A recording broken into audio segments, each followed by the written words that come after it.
Hello and welcome to GK study IQ academy. Uttar Pradesh Vidhan Parishad सचिवालय लखनऊ से RO सहित कई पदों पर भर्ती का विज्ञापन निकाला गया है 17 सितंबर 2020 को। तो इस विज्ञापन में कौन कौन से पद हैं, कितने पद हैं, क्या अर्हता है, क्या फीस होगी सचिवालय की तरफ से और क्या अन्य निर्देश हैं इस भर्ती को भरने के लिए, उसके बारे में हम बात करेंगे। आपका जो प्रश्न हो उसको ज़रूर पूछें, लेकिन वीडियो को पूरा देखें। हो सकता है कि आपके प्रश्न का उत्तर आपको इस वीडियो में ही मिल जाए। और अगर आपने चैनल को सब्सक्राइब नहीं किया है तो चैनल को सब्सक्राइब करें ताकि आने वाले और भी अपडेट्स जो होंगे वो आप तक पहुंच सकें।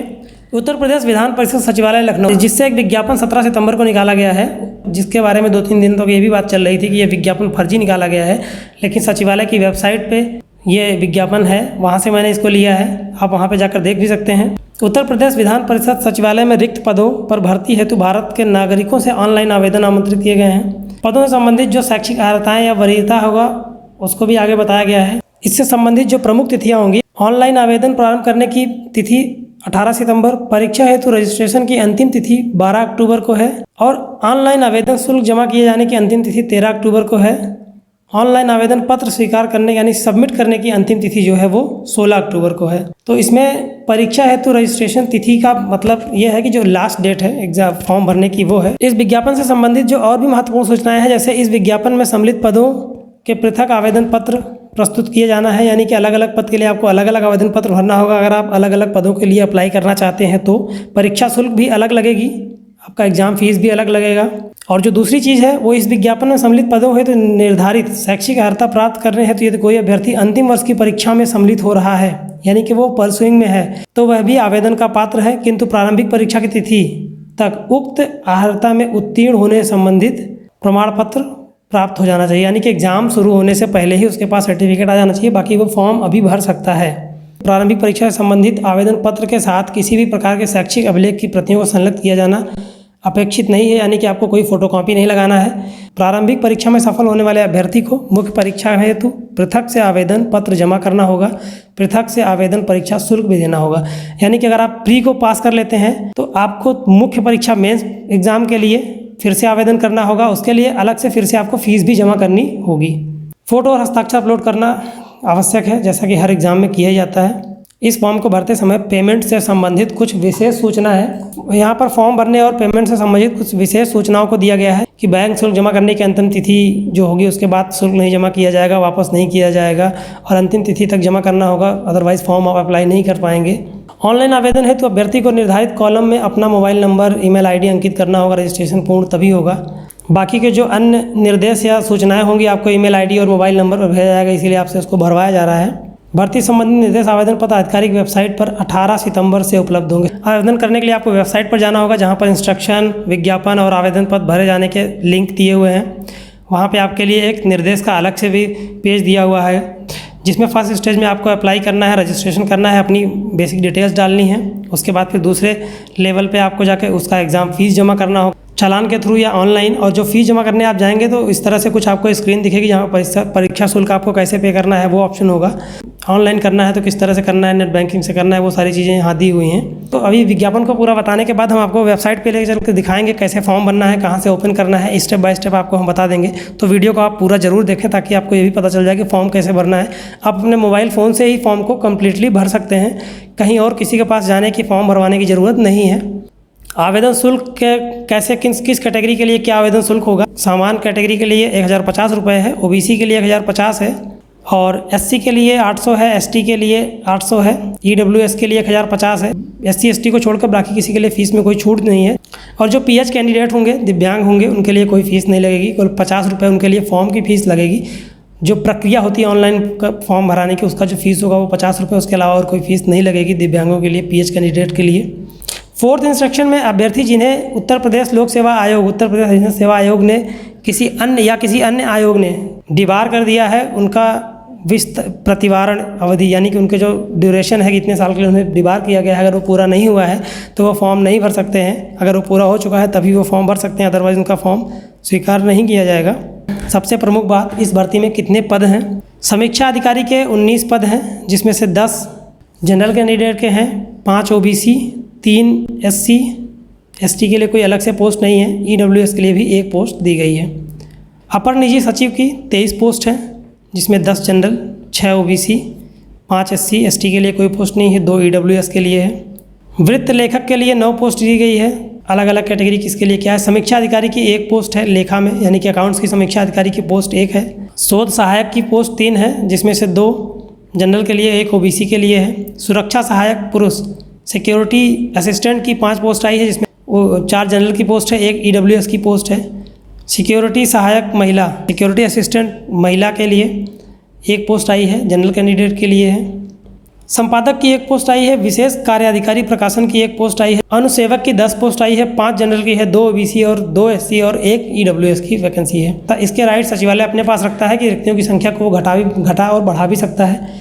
शैक्षिक अर्हता के बारे में अगर हम बात करें तो अलग अलग पोस्ट के लिए अलग अलग शैक्षिक अर्हताएँ हैं। विशेष कार्याधिकारी प्रकाशन के लिए जो है वो भारत के विधि द्वारा स्थापित किसी विश्वविद्यालय, साहित्य, किसी सामाजिक विषय में स्नातकोत्तर होना चाहिए, PG होना चाहिए, और उच्च गुणवत्ता का प्रकाशित कार्य और पुस्तकालय में उत्तरदायी पद पर कम से कम 5 वर्षों तक का अनुभव भी होना चाहिए। प्रतिबंध यह है कि ऐसे व्यक्ति को अधिमान दिया जाएगा जिसके पास पुस्तकालय विज्ञान विधि उपाधि और जिसे विधायी प्रक्रिया संसदीय कार्य का अनुभव हो। वरीयता दी जाएगी जिसके पास अनुभव होगा। संपादक के पोस्ट के लिए भारत में विधि द्वारा स्थापित किसी विश्वविद्यालय से स्नातकोत्तर होना चाहिए। अनुवाद, सारांश, लेखन, इन सब में कम से कम 5 वर्ष का अनुभव होना चाहिए। विधानमंडल सचिवालय में उत्तरदायी पद पर काम करने के 5 वर्ष का अनुभव भी होना चाहिए।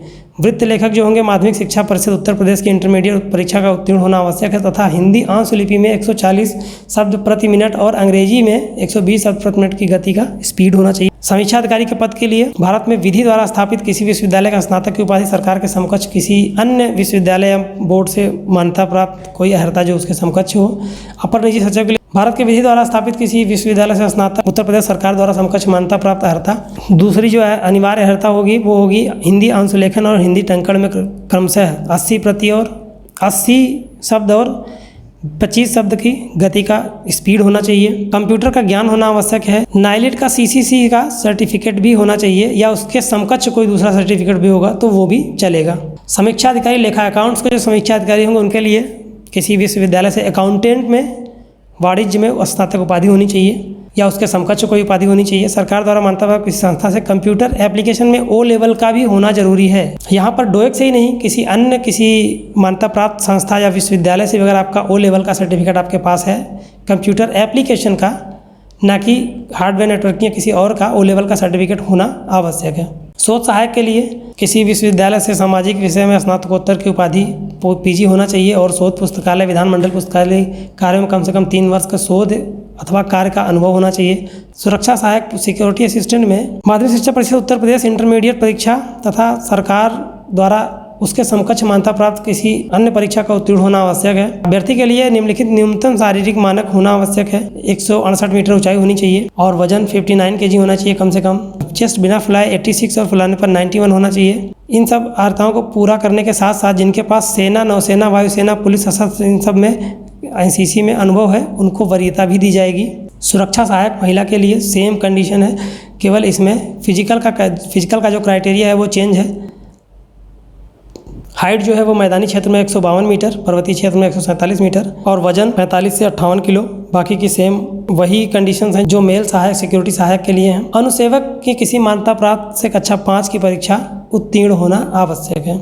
इसका वेतन क्या होगा, अलग अलग पद के लिए अलग अलग वेतन भी होगा क्योंकि उनका पे मैट्रिक्स लेवल अलग है। विशेष कार्य अधिकारी प्रकाशन का जो होगा वो 78,800 से 2,09,000 तक होगा। संपादक का 56,100 से 1,77,055 तक होगा। वृत्त लेखक का पे मैट्रिक्स 10 है, उसका भी सेम पे होगा। समीक्षा अधिकारी का पे मैट्रिक्स 8 होता है तो उसका 47,600 से 1,51,100 तक होगा। अपर निजी सचिव का 8वां पे मैट्रिक्स होता है सेम, उसकी भी सैलरी यही होगी। समीक्षा अधिकारी लेखा का भी पे मैट्रिक्स 8 होता है, उसका भी यही होगा।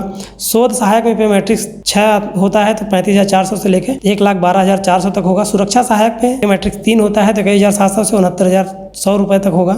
सुरक्षा सहायक महिला में भी वही होगा। अनुसेवक में पे मैट्रिक्स 1 होता है, इसमें 18,000 से 56,900 तक की सैलरी होगी। और जो आयु सीमा होगी, अलग अलग पोस्ट के लिए अलग अलग आयु सीमा भी होगी। विशेष कार्याधिकारी प्रकाशन के लिए 30 वर्ष और अधिकतम 40 वर्ष होगी। अधिकतम आयु सभी के लिए 40 वर्ष होगी। विशेष कार्याधिकारी प्रकाशन के लिए 30 वर्ष न्यूनतम होगी। संपादक के लिए 21 होगी। वृत्त के लिए 22 होगी। समीक्षा अधिकारी के लिए 21 होगी।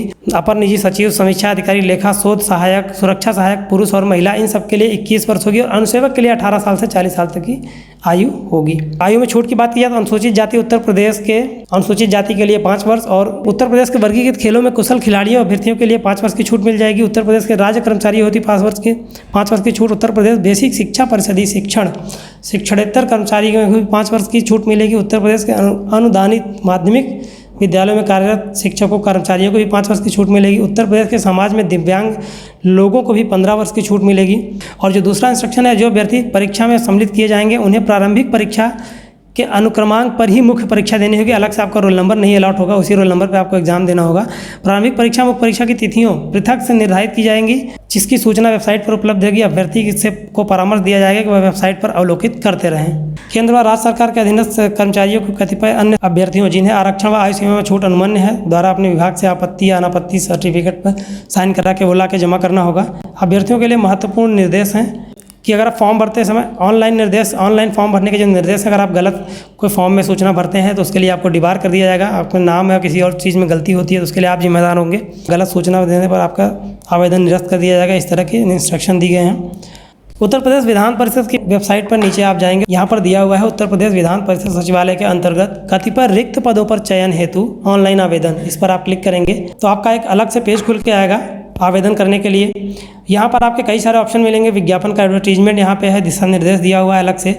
स्टेप 1 में आपका ऑनलाइन प्री पंजीकरण रजिस्ट्रेशन करना होगा। आपकी basic details, name, father's name, mobile number, registration, email ID, इस तरह की चीज़ें पूछी जाएंगी और आपको रजिस्ट्रेशन करना होगा। फिर दूसरे स्टेप में आपको परीक्षा का शुल्क भुगतान करना होगा। तीसरे में आवेदन पत्र का स्टेटस आपको चेक कर लीजिए। उसके बाद आवेदन पत्र को रीप्रिंट कर लीजिए। फिर उसके बाद एक्नॉलेजमेंट नंबर से आप देख सकते हैं कि अपना स्टेटस भी देख सकते हैं। कोई प्रॉब्लम हो तो आप संपर्क कर सकते हैं कॉन्टैक्ट अस पे जाके। और अगर आपने पहले से ही रजिस्ट्रेशन कर रखा है तो यहाँ पे आपको यूज़र आईडी और पासवर्ड जो आपको मिलेगा वो डालना है और यहाँ से आप सीधे लॉगिन भी कर सकते हैं। फॉरगेट पासवर्ड पर जाके आप पासवर्ड को भी रिकवर कर सकते हैं। तो सबसे पहले हम ऑनलाइन एप्लीकेशन पंजीकरण पर चलते हैं। तो देखते हैं रजिस्ट्रेशन करने के लिए क्या करना होगा। हमें पोस्ट फॉर अप्लाई, अलग अलग पोस्ट के हम जिस पोस्ट के लिए हमें अप्लाई करना है उस पोस्ट को हमें यहाँ से सेलेक्ट कर लेना है। सपोज समीक्षा अधिकारी के लिए हमको अप्लाई करना है। आपको first name, middle name, last name, category आपको यहाँ पे डालनी होगी। EWS का सर्टिफिकेट आपके पास है तो वो डालना है। एज रिलैक्सेशन आपको चाहिए किसी विशेष कैटेगरी से, वो डालना होगा। डोमिसाइल आप यूपी के हैं या बाहर के हैं वो सेलेक्ट करना होगा। डेट ऑफ बर्थ डालनी है, मोबाइल नंबर, ईमेल आईडी और ये कोड दिया हुआ है इसको यहाँ नीचे डालने के बाद ये डिक्लेरेशन आप इसको पढ़ने की आपने जो भरा है वो सब सही है। फिर आप आई एग्री पर क्लिक करेंगे और सबमिट करने के बाद रजिस्ट्रेशन हो जाएगा। आपको एक रजिस्ट्रेशन आईडी और पासवर्ड मिल जाएगा। उस आईडी पासवर्ड से आप लॉगिन करके फीस पेमेंट करेंगे और बाकी के जो डिटेल्स या डॉक्यूमेंट की डिटेल्स और फोटो और सिग्नेचर अपलोड करके सबमिट कर देंगे। आपका फॉर्म फाइनली सबमिट हो जाएगा और आप रीप्रिंट करके प्रिंट आउट निकाल के आप चेक कर लें। तो ये जानकारी उत्तर प्रदेश विधान परिषद सचिवालय से विभिन्न पदों पर निकाली गई रिक्तियों के बारे में थी। इससे संबंधित कोई और भी अपडेट होती है आप तक हम वो अपडेट पहुंचाएंगे। अगर आपने चैनल को सब्सक्राइब नहीं किया है तो चैनल को सब्सक्राइब करें, वीडियो को लाइक करें, ज़्यादा से ज़्यादा लोगों को शेयर करें ताकि ये जानकारी सब तक पहुंच सके। Thanks for watching GK study IQ academy.